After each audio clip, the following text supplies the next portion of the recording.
Praise the Lord. கர்த்தருக்கு ஸ்தோத்திரம். We are going to have a topic today regarding the balancing evangelism with good work. சுவிசேஷ பணியை நற்கிரியையோடு சமநிலையாக செய்வது எப்படி என்பதை குறித்து பார்ப்போம். Before we get into the topic, I want to share a few incidents what happened last week in our home. இது இந்த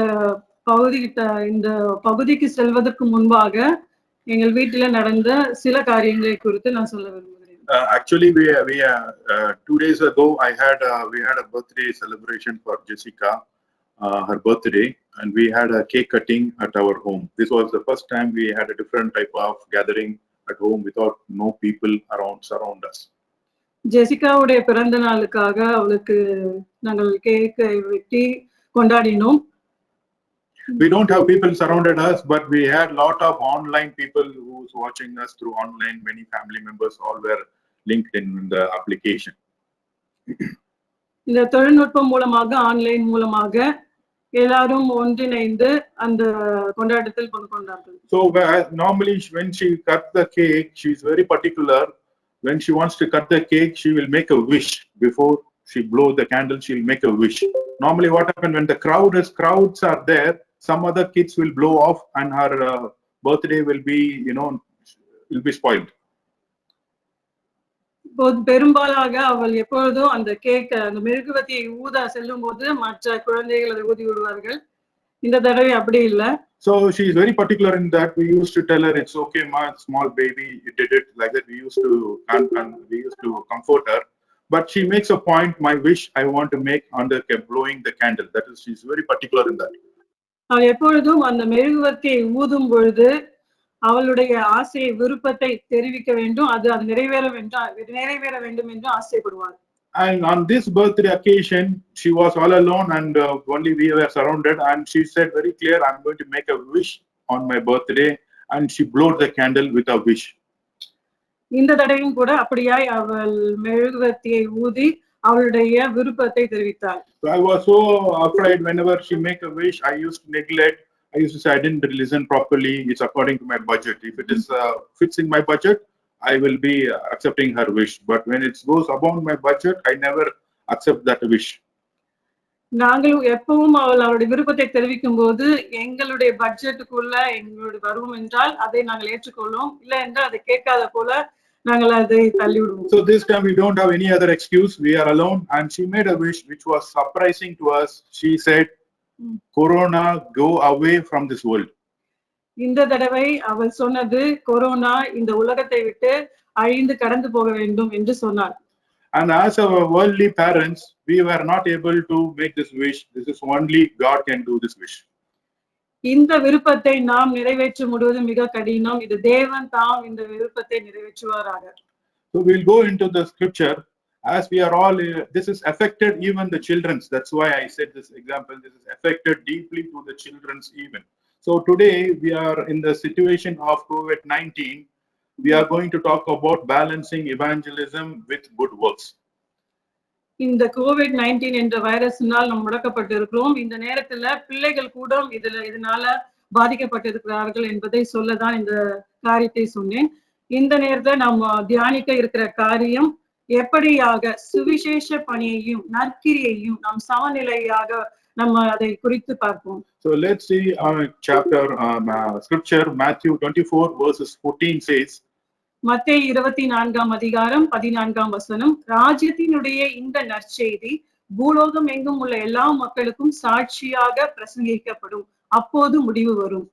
So here the scripture says very clearly, gospel will be preached all over the world, and the end will come. இந்த வசனம் நமக்கு தெளிவாக சொல்லுகிறது, நற்செய்தி பூலோகம் எங்கும் உள்ள மக்களுக்கு சாட்சியாக பிரசங்கிக்கப்படும், அப்பொழுதுதான் முடிவு வரும். So who is going to preach the gospel? யார் இப்பொழுது இந்த நற்செய்தியை அறிவிப்பார்கள்? This is the duty of every individual of ourselves. This is our duty. We are going to spread the good news. ரட்சிக்கப்பட்டவர்களாகி நம்முடைய கடமையாக இருக்கிறது நற்செய்தியை அறிவிப்பது. So here Jesus said to his 12 disciples, go and do the evangelism. இயேசு கிறிஸ்து தன்னுடைய 12 சீஷர்களை அழைத்து சுவிசேஷ பணியை செய்யும்படியாய் கூறினார். Here the scripture says in Matthew chapter 10 verses 5 to 8. மத்தேயு 10ஆம் அதிகாரம் 5 to 8 வசனங்களை நாம் பார்க்கும்போது இந்த 12 பேரையும் இயேசு அனுப்பும்போது அவர்களுக்கு கட்டளையிட்டு சொன்னது என்னவென்றால், நீங்கள் யூதர் அல்லாதவர்களுடைய நாடுகளுக்கு போகாமலும் சமாரியருடைய பட்டணங்களில் பிரவேசியாமலும் காணாமற் போன ஆடுகளாகிய இஸ்ரவேல் குடும்பத்தாரிடத்திற்கு போங்கள். போகும்போது பரலோக ராஜ்யம் சமீபமாக இருக்கிறது என்று பிரசங்கியுங்கள். வியாதியுள்ளவர்களை சுகமாக்குங்கள், குஷ்டரோகிகளை சுகப்படுத்துங்கள், மரித்தோரை உயிரோட எழுப்புங்கள், பிசாசுகளை துரத்துங்கள், இலவசமாக பெற்றீர்கள், இலவசமாக கொடுங்கள். So here the scripture very clearly says, he didn't identify go for only Christian, go for anyone. They have said go for the lost sheep of Israel, and proclaim the message of kingdom of heaven is very near, and we are going to heal the sick, and they are going to cleanse the leprosies, and it's all are going to be done freely. We receive freely, we are going to do. So here we are going to focus on our evangelism as Jesus Christ said to his disciples. இங்கே கூட இயேசு கிறிஸ்து தன்னுடைய சீஷர்களுக்கு சொன்ன காரியங்கள், காணாமற் போன ஆட்டை தேடி போய் சுவிசேஷத்தை அறிவிக்குமாறு சொன்னார். அது மாத்திரமல்ல, வியாதியஸ்தர்களை சுகப்படுத்தவும், குஷ்டரோகிகளை சுகப்படுத்தவும், பிசாசுகளை துரத்தவும், இலவசமாக நாம் பெற்றுக்கொண்ட காரியங்களை இலவசமாக கொடுக்க வேண்டும் என்று இயேசு கிறிஸ்து சீஷர்களுக்கு கட்டளையாக கொடுத்தார். So here, as we are being all locked down, what is evangelism? We are going to make it in three parts. Quickly we'll see what is evangelism. As we all know, preaching gospel, and it is only for non-believers, and as a Christians we like to do evangelism. நாம் நற்செய்தி என்றால் என்னவென்று பார்ப்போம். சுவிசேஷ பணி என்றால் என்ன, நற்செய்தியை மாத்திரம் அறிவிப்பது என்று நமக்கு தெரிந்ததே. As we know, when Jesus resurrected, Jesus have instructed very clearly in Mark chapter 16 verses 15. It says, go into the world and preach the gospel to all creations. Mark 16ஆம் அதிகாரம் 15ஆம் வசனம். அவர் அவர்களை பார்த்து, நீங்கள் உலகமெங்கும் போய் எல்லோருக்கும் நற்செய்தியை பிரசங்கம் பண்ணுங்கள் என்றார். So here the evangelism we all do, we all are in the practice of doing evangelism, but on this COVID-19, how we are going to do evangelism, let us go little bit closer. There are two things in evangelism. நமக்கு நற்செய்தி பணியை எப்படி செய்வது என்று நாம் எல்லாரும் அறிவோம். ஆனால் இந்த COVID-19 இந்த காலகட்டத்துல நாம் நற்செய்தி சுவிசேஷ பணியை எப்படி செய்ய வேண்டும் என்பதை நாம் பார்ப்போம். As we know, evangelism with good works, not only preaching, the good work has to be done. Evangelism is not only preaching. As I said, we are very good in preaching, but in the matter of good work we are lacking.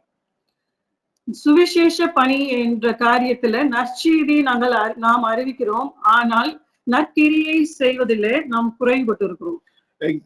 As scripture says in Mark chapter 16 verses 20. Mark 16ஆம் அதிகாரம் 20ஆம் வசனம். சீடர்கள் புறப்பட்டு போய் எல்லா இடங்களிலும் பிரசங்கம் பண்ணினார்கள். கர்த்தர் அவர்கள் மூலம் கிரியை செய்து அவர்களால் நடந்த அற்புத அடையாளங்களினால் வசனத்தை உறுதிப்படுத்தினார். ஆமென். So after Jesus resurrection, he has commanded to the disciples, go preach everywhere, and the Lord has worked with them, doing signs and miracles took place. So the disciples obeyed, they went preaching, and the good work also has been done at that part. இயேசுவின் கட்டளை உயிர்த்தெழுந்த பின்பு இயேசு தம்முடைய சீஷருக்கு கட்டளை கொடுத்தார். அந்த கட்டளையை ஏற்றுக்கொண்டு சீஷர்களும் அவர்கள் புறப்பட்டு போய் எல்லா இடங்களிலும் பிரசங்கம் பண்ணினார்கள். கர்த்தர் அவர்கள் மூலமாய் அற்புதங்களையும் அடையாளங்களையும் செய்யும்படியாய் அவர்களுக்கு உதவி செய்தார். So here another one more scripture says, Jude chapter 1 verses 22. யூதா 1ஆம் அதிகாரம் 22ஆம் வசனம். அல்லாமலும் நீங்கள் பகுத்தறி உள்ளவர்களாக இருந்து சிலருக்கு இரக்கம் காட்டி சிலரை அக்கினியில் இருந்து இழுத்துவிட்டு பயத்தோடே ரட்சித்து. So we are going to save others, we are going to snatching from the people from the fire, and we are going to show mercy equally to everyone. நாம் இந்த வசனத்துல பார்க்கிறோம், மற்றவர்களை அழிவிலிருந்து தப்புவிக்க வேண்டும், அவர்களுக்கு இரக்கம் காட்ட வேண்டும் என்று இந்த வசனம் சொல்லுகிறது. So as we see, Jesus Christ is a very good role model for us to show how he did the evangelism as a balanced thing. He did preaching, he spread the good news. In the same way, good works, good things also was happening. இயேசு கிறிஸ்து கூட ஒரு நல்ல மாதிரியை நமக்கு காண்பித்திருக்கிறார். நற்செய்தி பணியை நற்கிரியைகளோடு எப்படி செய்ய வேண்டும் என்று ஒரு மாதிரியை நமக்கு கொடுத்து போயிருக்கிறார்.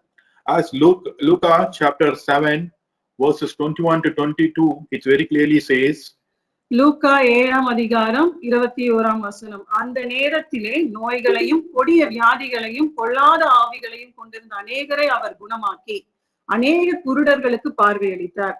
இயேசு அவர்களுக்கு மறுமொழியாக, நீங்கள் போய் பார்த்தவைகளையும் கேட்டவைகளையும் யோவானுக்கு சொல்லுங்கள்.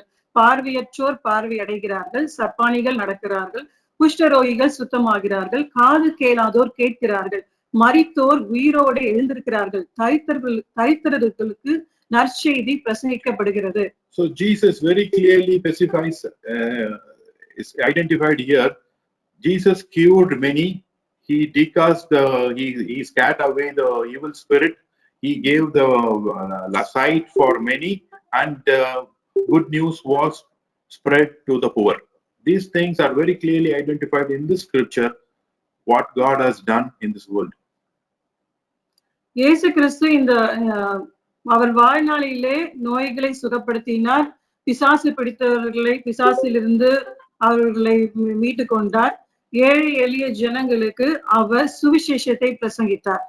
So what is good work? Let us talk about, we know about very clearly, we know evangelism, what is preaching, we know, but what is good work? Let us focus on this point. What is good work? நற்கிரியை என்றால் என்ன, இதை குறித்து நாம் பார்ப்போம். So good work in this current situation, there is COVID-19 is everywhere, is spreaded. We cannot go like before.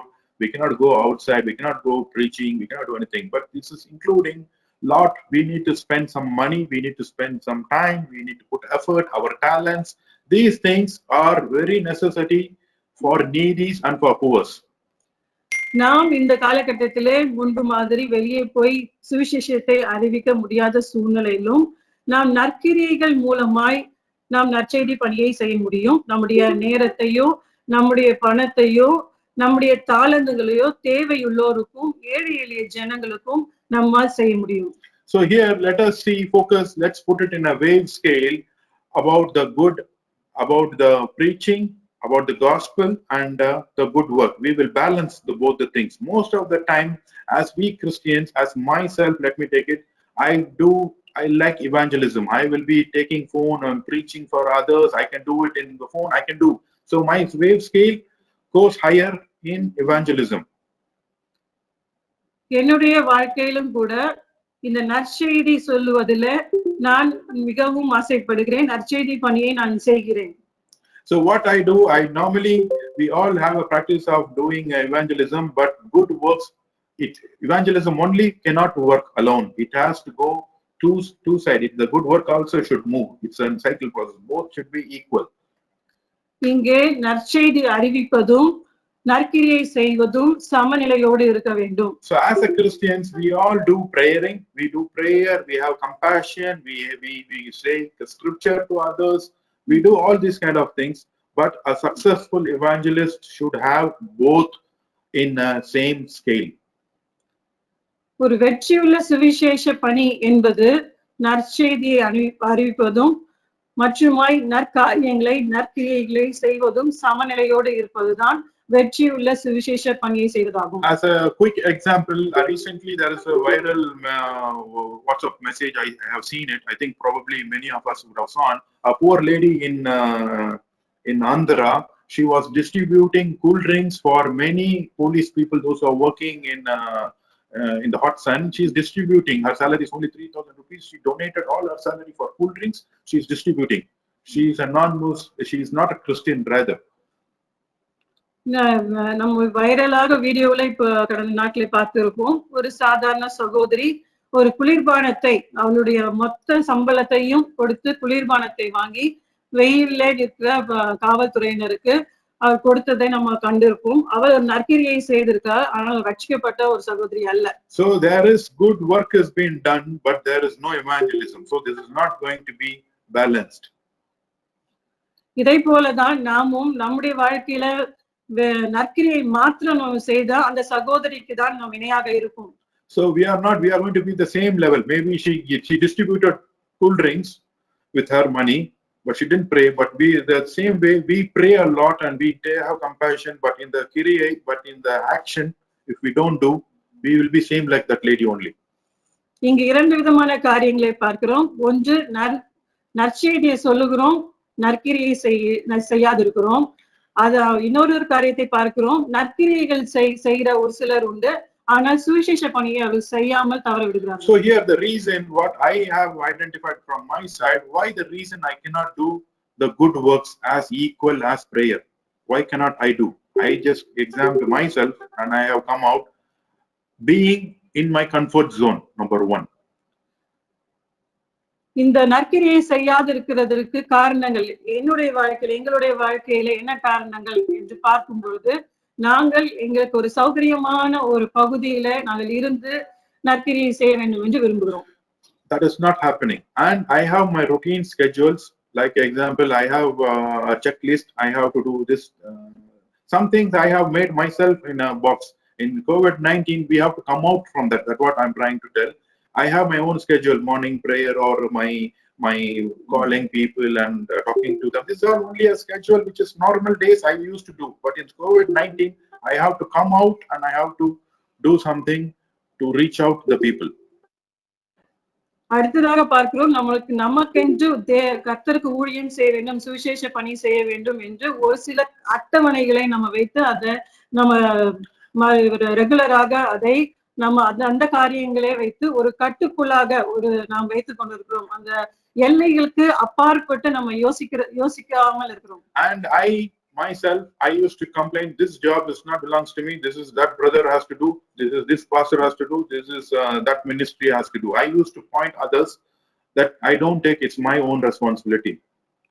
மூன்றாவது காரியத்தை பார்க்கும்போது, நாம் ஒரு காரியத்தை பார்க்கும்போது இது மற்றவர்கள் செய்ய வேண்டும் என்று அவர்கள் மேல் அந்த காரியத்தை சாட்சி அந்த நற்கிரியைகள் அவர்கள் செய்தால் நன்றா இருக்கும் என்று சொல்லுகிறோம். அதை நாம் செய்ய வேண்டும் என்று அதை ஏற்றுக்கொள்வதில்லை. Because we do preaching, we do spreading the good news in good works.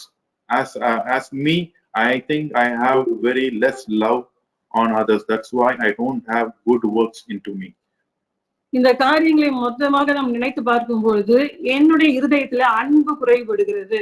அந்த அன்பு குறைவுனாலதான் அந்த பாரம் இல்லாதபடி அந்த நற்கிரியைகள் செய்வதிலே நாங்கள் குறைபடுகிறோம் என்று நினைக்கிறோம். So here in Isaiah chapter 61 verses 1 says, ஏசாயா 61ஆம் அதிகாரம் 1ஆம் வசனம் இப்படியாக சொல்லுகிறது, கர்த்தராகிய தேவனுடைய ஆவியானவர் என் மேல் இருக்கிறார், சிறுமைப்பட்டவர்களுக்கு நற்செய்தி அறிவிக்க கர்த்தர் என்னை அபிஷேகம் செய்தார், இருதயம் நொறுங்குண்டவர்களுக்கு காயம் கட்டுதலையும் சிறைப்பட்டவர்களுக்கு விடுதலையையும் கட்டப்பட்டவர்களுக்கு கட்டவிழ்த்தலை கூறவும். So here very clearly proclaim the good news to the poor, and it will bind the broken hearts and proclaim the freedom to all the people who are in the darkness. The salvage Lord is on me. Yes. The spirit of the Lord is on me.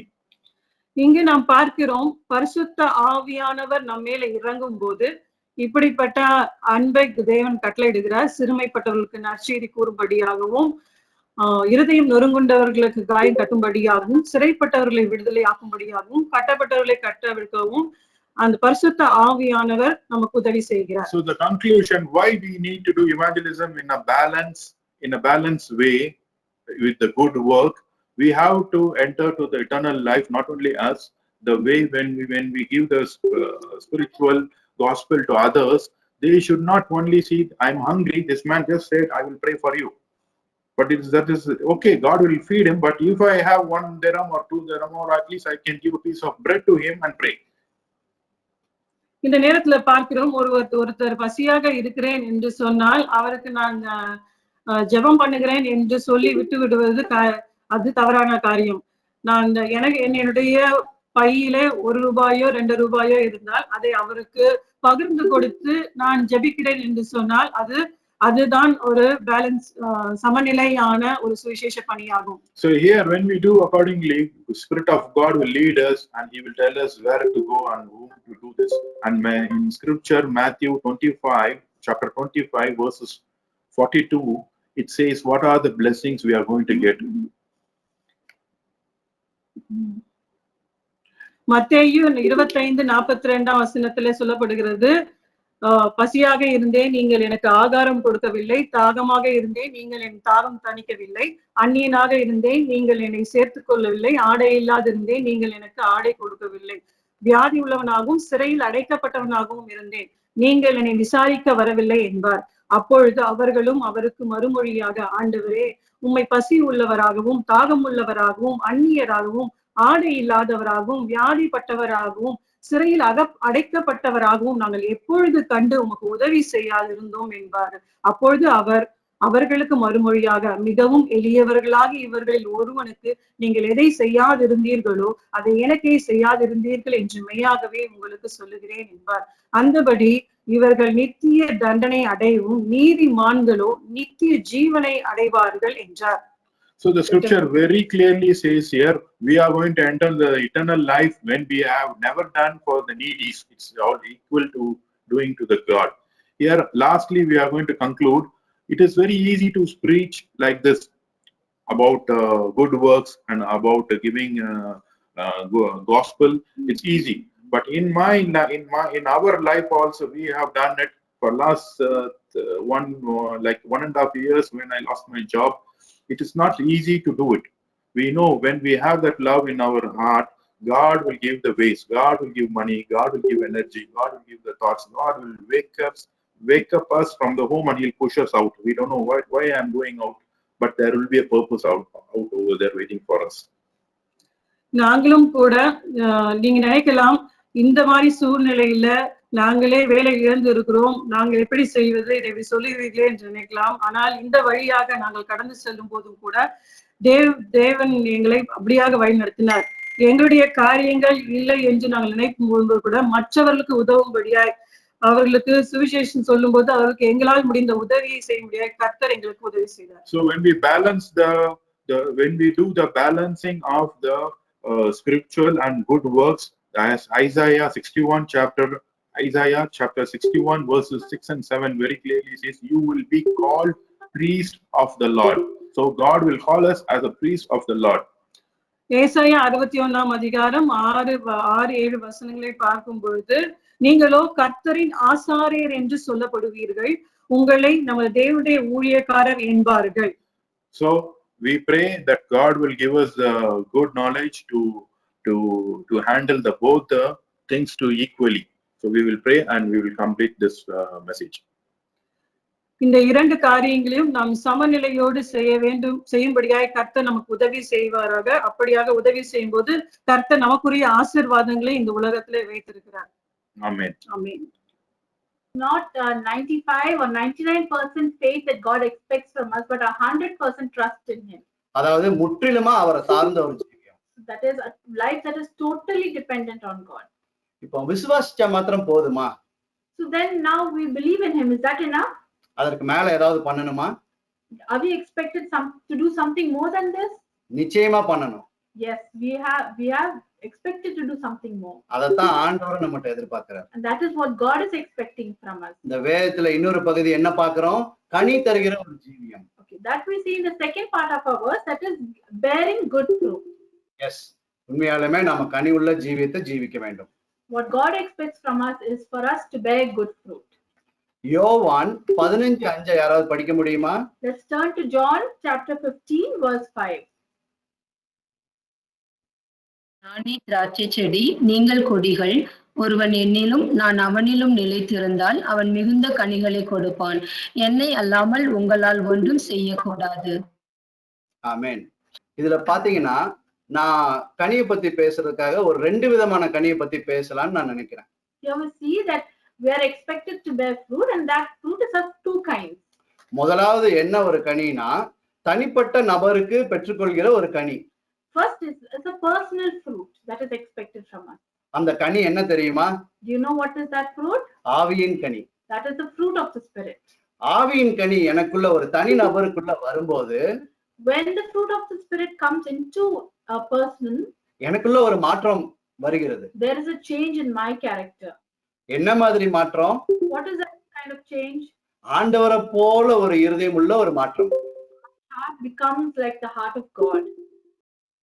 அதாவது அவருக்கு இப்போ அடுத்தபடியா ஒரு கனியை பத்தி நான் சொல்ல விரும்புறேன். Secondly, we have different kind of. ஆண்டவரை போல ஒரு இருதயம் எனக்குள்ள வரும்போது When our heart becomes like the heart of God, அவரை போலவே எனக்கும் ஆத்தும பாரம் என்கிற ஒரு கனி வருது. then we will have the burden for the souls.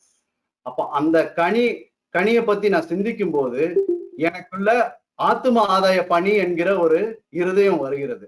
When I think about this souls, I will have a burden for the souls. ஆத்தும ஆதாயம்னா ஊழியம். That is ministry. சோ ஊழியங்கிறது நம்ம சின்ன வயசுல இருந்தே கிறிஸ்டியன் சூழ்நிலையில வளர்ந்ததுனால ஊழியம்னா ஏதோ பாஸ்டருக்கோ மிஷனரிக்கோ அல்லது இவாஞ்சலிஸ்டுக்கோ கொடுக்கப்பட்ட ஒரு வேலைன்னு நம்ம நினைச்சிட்டு இருக்கிறோம். A lot of us, or most of us, think that ministry is something that the pastor must do, the minister must do, missionary must do. இது ஒரு ஆப்ஷன் அல்ல விசுவாசிகளுக்கு. But this is not an option for us believers. இது நமக்கு கொடுக்கப்பட்ட மிகப்பெரிய கடமை. This is the greatest commission that God has given us for us to bear fruit. அவர் நம்ம எல்லாத்தையும் அழைச்சிருக்கிறாரு. He has called each and every one of us. மத்தேயு 3:10 பார்த்தோம்னா In Matthew 3:10 it says, கனி கொடாத மரம் வெட்டுண்டு அக்னியில போடப்படும் இருக்கு. any tree that does not bear fruit will be cut down and destroyed. நமக்கு அப்படி ஒரு நிலைமை வேண்டாம். We don't need such a situation in our lives. இப்ப கனி கொடுக்கணும்னா நம்ம என்ன பண்ணணும்? Now what should we do if we want to bear fruit? So what should we do? எப்படி கிடைக்கும்? How can we bear this fruit? நான் ஒரு சின்ன உதாரணத்தை சொல்ல விரும்புறேன். Let me give a small example. நான் ஒரு பாதையில நடந்து போயிட்டு இருக்கும்போது Suppose I'm walking down a path. ஒரு பெரிய மரத்தை பார்க்கறேன். I see a big tree. அது என்ன மரம்னா ஆப்பிள் மரம். எனக்கு பிடிச்ச ஒரு பழம். I see an apple tree and I love apples a lot. அப்போ அந்த ஆப்பிள் மரத்தை பார்த்ததும் So as soon as I see the apple tree, இவ்ளோ பழம் இருக்குதே. oh, this apple tree is so beautiful. It has so many apples in it. ஒரு கிளைய மாத்திரம் வெட்டி எடுத்துட்டு போயிட்டேன்னா எனக்கு நிறைய பழம் இருக்குன்ட்டு நான் அதை வெட்டி எடுத்துட்டு போய் வீட்டுல ஒரு டேபிள்ல வச்சிடுறேன்.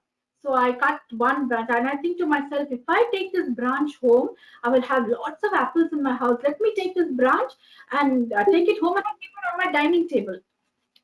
என்ன நடக்கும் கிளைக்கு? What will happen to that branch? Correct, நீங்க அங்க கரெக்டா தான் சொல்றீங்க. கிளை பட்டு போயிடும். Yes, you are right. The branch will die. ஏன்னா கிளை மரத்தோட ஒட்டி இருந்தாதான் அதுக்கு ஜீவன் உண்டு. Why? Because only when the branch is connected to the tree, then it has life. அதை வெட்டி எடுத்துட்டு போனோம்னா அதுக்குள்ள ஜீவன் இல்ல. If we remove that branch from the tree, there is no life in that branch. அதனால நம்ம கனி கொடுக்கணும்னா அந்த கிளையான நம்ம விசுவாசிகளாகிய நம்ம மரத்தோட ஒட்டி இருக்கணும். So we believers want to give fruit. What we need to do, we need to be connected to the main tree, that is God. இதுதான் நம்மளோட கடைசி பகுதியா நம்ம பார்க்க போறோம். கொலோசியர் 1:10 போட்டபடி தேவ அறிவில் விருத்தி அடைவது. So that is the third part of our verse, that is growing in the knowledge of God. தேவ அறிவில் விருத்தி அடைவதுனா என்ன? What does it mean to grow in the knowledge of God? நம்ம நிறைய ஆண்டவரை பத்தி நிறைய மேகசின்ல பார்க்கலாம், நிறைய புத்தகங்கள்ல படிக்கலாம், யூடியூப்ல மெசேஜ் கேட்கலாம், எல்லாம் ரொம்ப நல்லது. I may learn a lot about God from reading books. I watch a lot of videos about God, or I may read a lot of magazines about God. All of this is good. இதெல்லாம் ஆண்டவரை பற்றி அறிகிற அறிவு. By this we learn about God. நானும் கூட எனக்கு cricket ரொம்ப பிடிக்கும். I too love cricket a lot. So அப்போ அதுல இந்தியா டீம்ல உள்ள டெண்டுல்கரை எனக்கு ரொம்ப பிடிக்கும். I love Sachin Tendulkar. India team இல்ல. அப்ப அந்த டீம்ல நான் பார்க்கும்போது டெண்டுல்கர் இருந்தாரு. So when I used to watch cricket, Sachin Tendulkar was there. இப்போ அவரை பத்தி நான் தெரிஞ்சுக்கணும்னா நான் போயிட்டு மேகசின் படிக்கிறேன், அவரோட ஸ்டாட்டிஸ்டிக்ஸ் பாக்குறேன், பழைய மேட்சஸ் எல்லாம் பாக்குறேன். என் பையனை கூப்பிட்டு இதை வேற காமிக்கிறேன், பாரு ஸ்டாட்டிஸ்டிக்ஸ். ஆனா அவன் சொல்றான் இல்ல ரொனால்டோ அப்படின்ட்டு. So I love Sachin Tendulkar a lot. I read a lot about him. I watch videos, read about his statistics. I even call my son and say, come, let me show you about Sachin Tendulkar. And he says, no, Daddy, Ronaldo.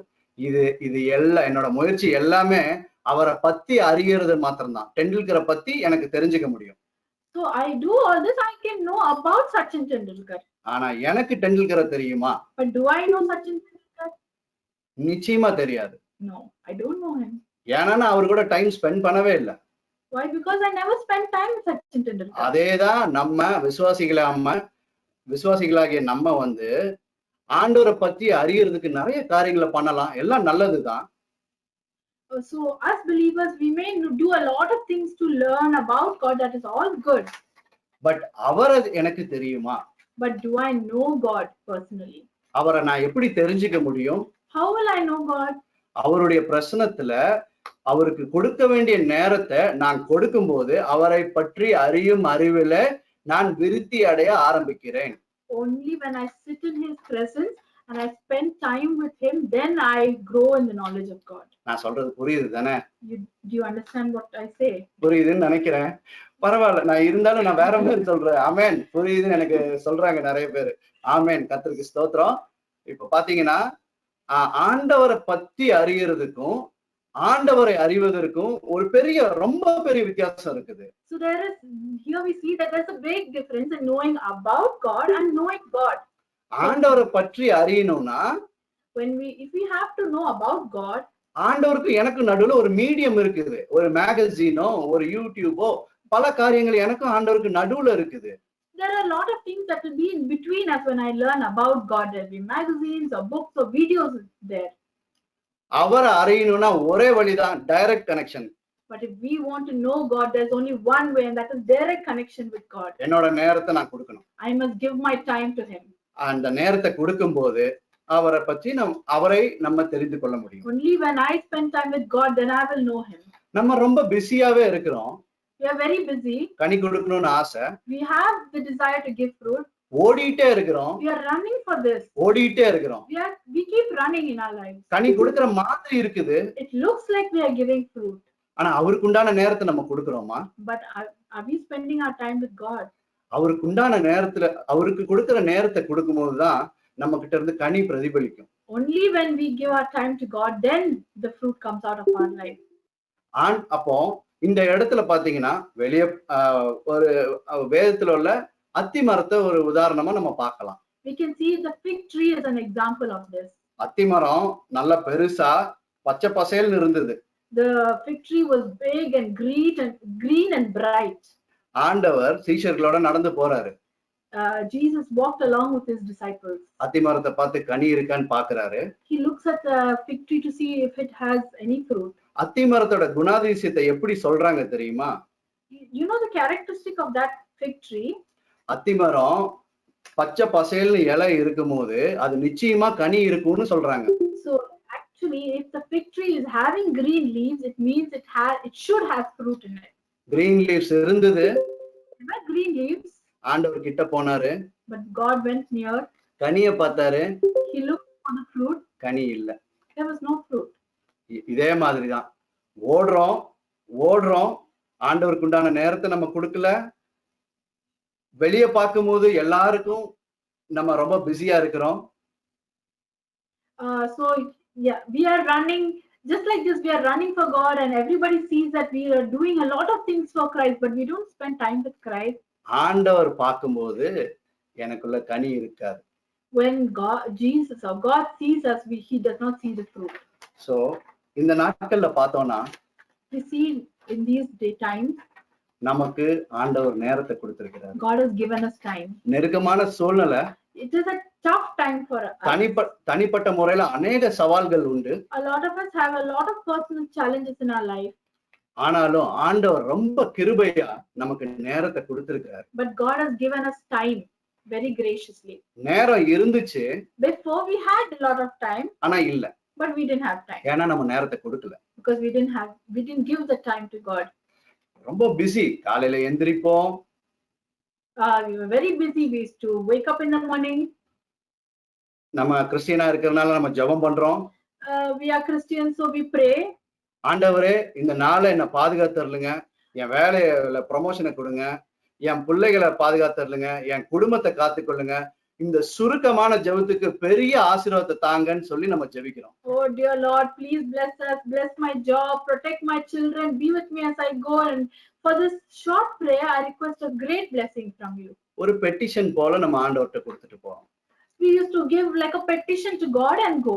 ஆனா இந்த நாட்கள்ல ஆண்டவர் நிச்சயமாவே கிருபையா நமக்கு இந்த நேரத்தை கொடுத்திருக்கிறாரு. But that is why God has now given us graciously time in our hands. முக்கியமா பாத்தீங்கன்னா நம்ம விருப்பப்பட்டாலும் 8 மணிக்கு மேல போக முடியாது. Now even if we desire to go out after 8 o'clock, we can't go. வீக்கெண்ட்ல துபாய் போலாம்னு நினைச்சா அங்க நம்மள அழகா ஒவ்வொரு கேமராலையும் போட்டோ எடுத்துட்டு இருப்பாங்க. Even if you think, oh, it's a weekend, let us go to Dubai, there'll be flashes there on the road. So நமக்கு கண்டிப்பா இந்த நாட்கள்ல நெருக்கமான சூழ்நிலையா இருந்தாலும் நமக்கு நேரத்தை ஆண்டவர் கொடுத்திருக்கிறாரு. So now even if it is tough time, God has given us time. இதுல பாத்தீங்கன்னா இன்னையில இருந்து போனஸ் வேற. If you see from today, it's bonus for us. Ramadan timing. It's Ramadan timing. இன்னும் நேரம் இருக்குது. We have even more time to spend. இன்னும் ஆண்டவருக்காக நேரத்தை ஒதுக்கலாம். We have even more time to spend at the feet of God. அவரோட சமூகத்துல இருந்து தேவனுடைய அறிவுல விருத்தி அடைய ஆரம்பிக்கும் பொழுது அவருக்குள்ள நிலைத்திருக்கிற ஒரு ஜீவியத்தை நமக்கு ஆண்டவர் தர வல்லவரா இருக்கிறாரு. When we sit at his feet and abide in him, we grow in the knowledge of our God. நம்மள எதுவுமே டெம்ப்ட் பண்ண முடியாது. Nothing can tempt us. Malls closed. Malls closed. Shopping complex எல்லாம் க்ளோஸ்ட். Everything is closed. கவர்மெண்ட்ல ரூல்ஸும் போட்டுருக்காங்க வெளியே போக கூடாதுன்னு. The government has also made rules that we cannot go out. கம்பல்சரியா வீட்டுல தான் இருந்தாகணும். But we must sit at home now. So இந்த நேரத்தை நம்ம பிரயோஜனப்படுத்திக் கொள்ளலாம். We must use this time. அவர்கிட்ட நம்ம நெருங்கி போக போக போக போக as we go closer and closer to our God. அவர் ஜீவனுள்ள தேவன். He is a true living God.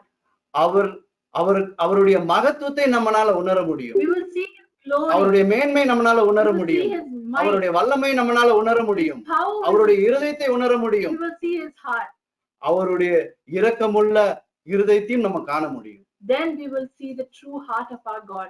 அவருடைய சமூகத்துல நம்ம அமர்ந்து நேரத்தை கொடுத்து அவருக்குள்ள நிலைத்திருக்கும் பொழுது எனக்குள்ளாக மிகுந்த கனி வரும். When I sit at God's presence, spend my time with him and grow in the knowledge of our God, then I will be able to give great fruit in my life. ஒரு ஆழமான அனுபவம். That is the depth of our experience. அப்ப நம்ம ஆண்டவரை பிரியப்படுத்துறோம். So we will please God. ஆவியின் கனி நமக்குள்ள வருது. We will have the fruit of the spirit in our ஆத்தும பாரம் வருது. We get the burden for the lost. ஆண்டவருடைய அறிவுல விருத்தி அடையறோம். We grow in the knowledge of God. நம்ம எல்லாரும் ஊழியம் செய்வோம். We all will be ministers. ஆண்டவருக்காக ஆத்தும ஆதாயம் செய்வோம். We all will be doing ministry of souls. அந்த கனியை தான் ஆண்டவர் எதிர்பார்க்கிறார். That is the fruit that God is expecting from each one of us. நாம எல்லாரும் ஆண்டவரால அழைக்கப்பட்டவர்கள். Because we are all being called by God. அழைத்தவர் உண்மையுள்ளவர். The one who called us is faithful. மாறாதவர். He is an unchanging God. நாம எல்லாரும் ஆண்டவருக்காக கொடுக்க வேண்டிய கனத்தையும் நேரத்தையும் கொடுக்கும் பொழுது அவருக்காக நல்ல ஒரு கனியை நம்ம கொடுக்கிறவர்களாக மாறும். When we give our time and the glory to God, then we will bear great fruit in our life. Amen. Amen. Hallelujah. Hallelujah. Hallelujah. Hallelujah. ஆண்டவர் தாமே இந்த வசனங்களை ஆசீர்வதிப்பாராக. ஆமென்.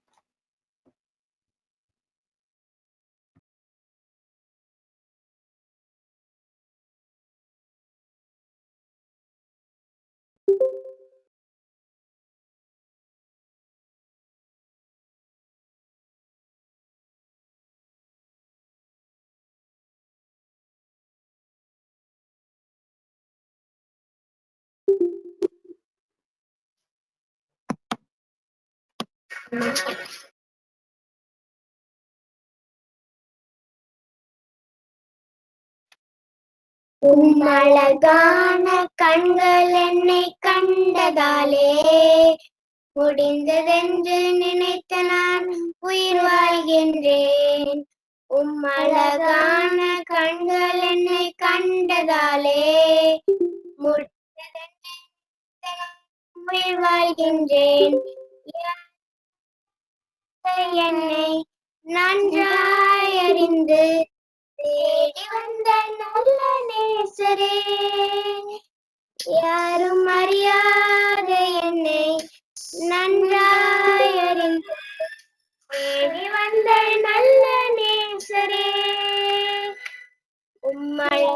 கண்கள் என்னை கண்டதாலே முடிந்ததென்று நினைத்த நானும் உயிர் வாழ்கின்றேன்.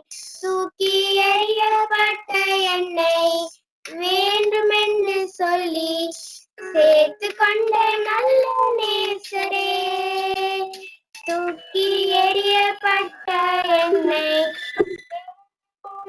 சொல்லி சேர்த்து கொண்ட நல்ல நேசரே, உம்மழகான கண்டதாலே முடிந்ததென்று நினைத்த நானும் உயிர் வாழ்கின்றேன். ஒன்றுமில்லாத என்னை உயர்த்தி வைத்த நல்ல நேசரே, ஒன்றுமில்லாத என்னை உன் காருண்யத்தாலே உயர்த்தி வைத்த நல்ல நேசரே, உம்மழகான கண்கள் என்னை கண்டதாலே முடிந்ததென்று நினைத்த நானும் வாழ்கின்றேன். உம்மழகான கண்கள் என்னை கண்டதாலே முடிந்ததென்று நினைத்த நானும் உயிர் வாழ்கின்றேன்.